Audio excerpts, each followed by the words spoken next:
Ya, jadi tadi kan nikah beda agama dari gereja Katolik tuh bisa ya, Bisa. Romo ya? Bisa. Dengan cara-cara yang tadi itu, Betul. dengan tiga cara. Pertama apa Dan? Diulang lagi? Itu Tuhan yang maha kuasa.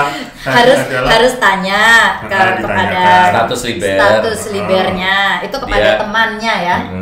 Lalu juga yang tidak pihak boleh- Katolik tidak boleh pindah agama. Tidak boleh pindah agama. Lalu semua anak-anak dibaptis secara Katolik. Anak-anak dibaptis secara Katolik. Dan prosesnya juga sama seperti pendidikan Katolik yang didaftarkan, pendidikan kanonik dan sebagainya. Semua intinya Ya. sama. Iya, Ya, semua intinya oke. sama.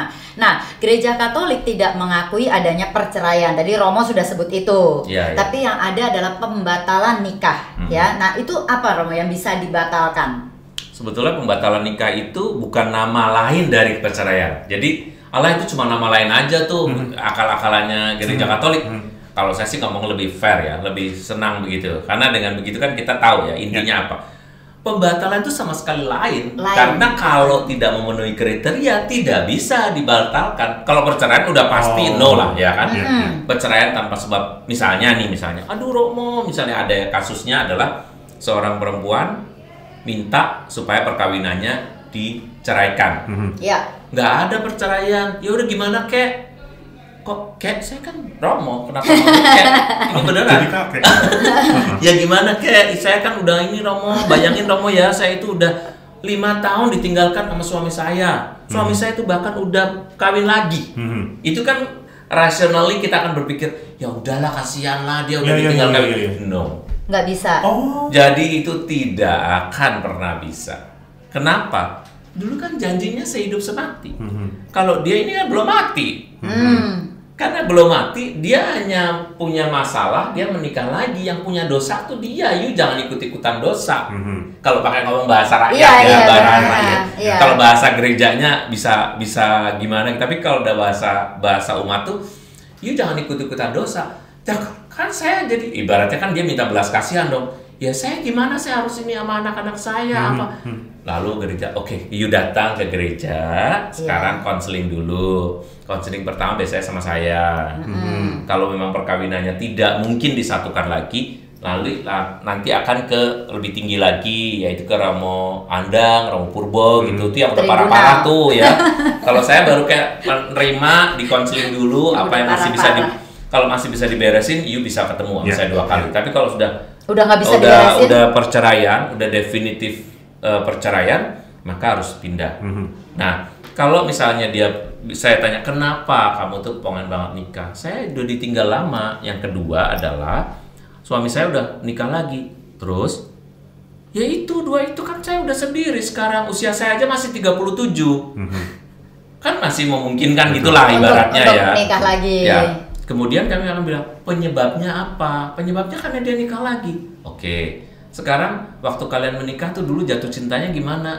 Ya jatuh cinta lah. Kamu cinta banget apa enggak? Dulu saya cinta mati. Ya oke, dulu saya yang nanya dulu, jadi nggak usah pakai kata dulu.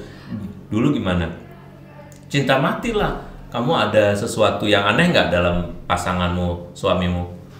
Dulu sih nggak ada yang aneh-aneh. Sebelum nikah ada penyakit-penyakit apa gitu? Nggak ada sih, paling ya batuk, pilek, flu, oke, nggak apa-apa. Terus ada nggak sesuatu yang terjadi? Kamu anaknya berapa? Anaknya 2. Oke, berarti nggak ada masalah seksual ya di sini ya? Nggak ada lah, orang saya juga baik-baik aja, makanya saya juga minta anulasi ini karena saya mau nikah lagi. Nggak, pasanganmu ada yang sesuatu nggak? Nggak ada. Oke, kalau begitu nggak bisa. Iya. Jadi kalau bisanya gimana? Nah, kasus lain harus, nggak bisa kasus ini lagi. Kasus lainnya adalah misalnya pasangan saya. Jadi gini, intinya dulu ya. Perkawinan itu hanya bisa dibatalkan, dalam bahasa hukum namanya dianulasi. Kalau kita ujian kan suka ya udah dianulir gitu kan. Itu bahasanya sebetulnya anulir ya. Atau anulasi, annulment bahasa Inggrisnya. Nah, kemudian itu akan disarankan pertama penyebabnya itu harus penyebab sebelum nikah. Iya. Sebelum nikah itu apa? Kan belum ketemu. Ya kan waktu ketemu kamu udah tahu dong. Kamu pernah dipegang-pegang nggak? Dulu sih kayak nggak pernah. Ini kasus lain ya. Iya, ini kasus lain, bukan yang tadi. Bukan yang tadi ya. Ini dulu saya nggak pernah dipegang-pegang. Dia bilang katanya kita pacaran nggak boleh sentuh-sentuh, nggak boleh pokoknya hal-hal yang dilarang agama, menjaga kesucian. Jadi saya tuh digandeng aja kadang-kadang. Terus saya nggak pernah dipeluk, katanya nggak bagus tuh, namanya tidak murni tubuhnya. Dicium apalagi nggak pernah. Peluk atau dicium pipi aja nggak pernah. Oh, ini udah tanda-tanda ini berarti ya. Terus waktu nikah gimana? Ya waktu nikah tuh besar-besaran, yang dia undang teman-temannya tuh banyak banget. Dia kan punya klub gitu, klub tenis misalnya gitu. Lalu dia ini diundang teman-temannya banyak deh pokoknya. Mungkin dia tuh penyakitnya sama teman-temannya kali, karena teman-temannya tuh pada lajang-lajang. Jadi dia mungkin dia merasa pengen bebas gitu. Loh, sekarang suamimu itu di mana? Suami saya lari katanya. Lari kenapa? Ya pokoknya intinya nggak kawin lagi. Enggak. Ada nggak sesuatu yang mencurigakan? Misalnya ditanya. Nah, lalu disampaikanlah misalnya beberapa kecurigaan. Nah, kalau misalnya diketahui bahwa dia seorang homoseksual misalnya, maka perkawinan bisa dibatalkan. Tapi ini kasusnya bukan hanya homoseksual ya, itu salah satu contoh. Banyak, tapi yang pertama homoseksual. Kenapa? Karena homoseksual itu bukan terjadi sesudah nikah. Jelas ya? Tapi sebelum nikah kan udah homoseksual dong, bukan karena nikah lalu homoseks gitu kan, enggak kan? Sesudah nikah. Yang kedua adalah soal kelainan jiwa yang lain. Saya bedakan ya, karena nanti kalau ini yang menonton seorang psikolog akan bilang, loh Romo kok bisa memasukkan seorang homoseksual ke dalam kasus psikologis? Enggak, saya nggak memasukkan. Oke, itu istilah psikologis yang saya tahu juga. Jadi yang pertama adalah kasus tentang homoseksualitas. Yang kedua adalah kasus psikologis yang lain, yaitu kasus penyakit. Misalnya dia seorang penderita skizofren. Skizofren itu nama lainnya, mohon maaf ya, orang gila. Tapi sekarang udah diganti dengan orang dengan gangguan jiwa, ODGJ ya. Tetapi ada orang dengan gangguan jiwa seasonal. Somehow dia tuh bisa, sometimes dia bisa beres. Di satu sesi dia bisa abnormal. Nah, pada saat abnormal itu bisa pukul, bisa tusuk, bisa apa, bisa. Nah, berarti kan tidak mungkin tadi loh perkawinan yang kita lihat dalam episode 1 ya, bahwa perkawinan itu hidup bersama. Apakah saya sebagai manusia bisa hidup bersama dengan orang yang saya kawini ini? Kalau tidak bisa, berarti ada something. Dan itu bukan terjadi sesudah nikah, tetapi sebelum nikah. Nggak ada orang yang sesudah nikah baru ODGJ, nggak ada. Karena penyakit jiwa, gangguan mental, ataupun masalah homoseksual tadi itu terjadinya sebelum nikah.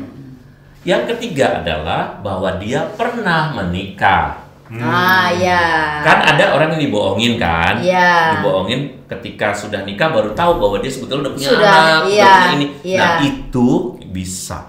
Maka yang paling sering, yang lain-lainnya udah nanti serem-serem. Itu aja. Intinya gitu. Jadi bukan soal bahwa dia meninggalkan saya, dia udah nikah, nggak bisa. Harus cari alasan sebelum. Ya, jadi sekali lagi ya, sahabat Diani, Romo dan Daniel, kalau Diani boleh nyimpulin, jadi di gereja Katolik itu tidak ada perceraian dan anulasi atau pembatalan nikah itu berbeda dari perceraian. Karena perceraian itu terjadi kan setelah menikah, Kalau anulasi, kalau ada sesuatu sebelum menikah gitu ya Romo, yang membuat pernikahan itu bisa dibatalkan. Intinya itu. Hanya efeknya secara sipil sekarang ya. Jadi teman-teman kalau melihat bahwa secara sipil efeknya cerai, ya kan?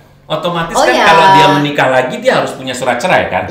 Nah, di dalam gereja Katolik begitu. Jika seandainya si suami atau si istri ini yang mempunyai halangan nikah, maka dia akan diproses. Prosesnya apa? Proses anulasi. Anulasi ini caranya apa? Pertama, sudah pisah rumah. Yang kedua, harus sudah cerai sipil dulu.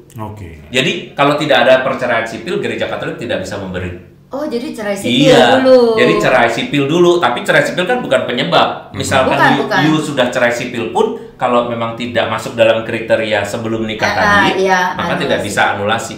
Tapi kalau untuk mendapatkan anulasi yang sah, satu udah pisah, memang tidak ada hidup bersama. Yang kedua sudah ada surat cerai sipil.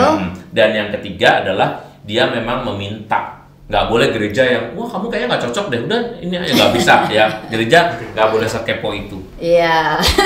Oke, mari kita kembali ke topik kita soal pernikahan beda agama dari sudut pandang gereja Katolik. Kita terakhir do's and don'ts-nya apa bagi teman-teman yang ingin Oke. mempersiapkan diri pernikahan beda agama di gereja Katolik? Bagaimanapun juga pernikahan beda agama itu bukan pernikahan yang ideal. Kalau ada yang bilang saya nikah beda agama nggak apa-apa, ya nggak apa-apa.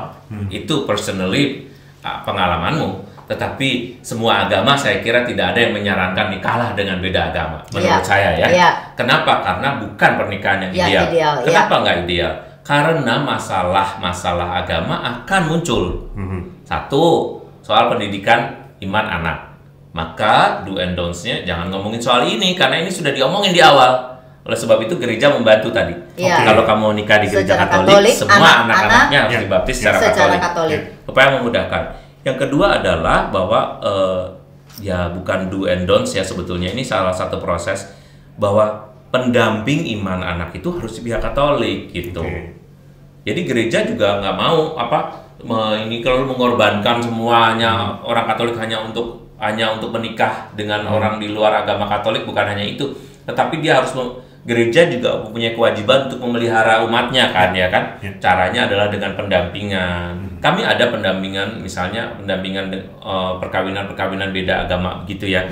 Bahkan sebelum nikah tuh udah ada yang namanya discovery. Discovery itu semua orang yang beragama manapun juga bisa ikut discovery untuk melihat bagaimana masa depannya. Nanti dilatih. Jadi do and don'ts-nya sebaiknya ikutan discovery atau MRT. Iya, itu yang buat Romo Erwin. Oh wow. Nah, jadi Romo Erwin kan juga counselor. Ya. Bukan sekedar Romo.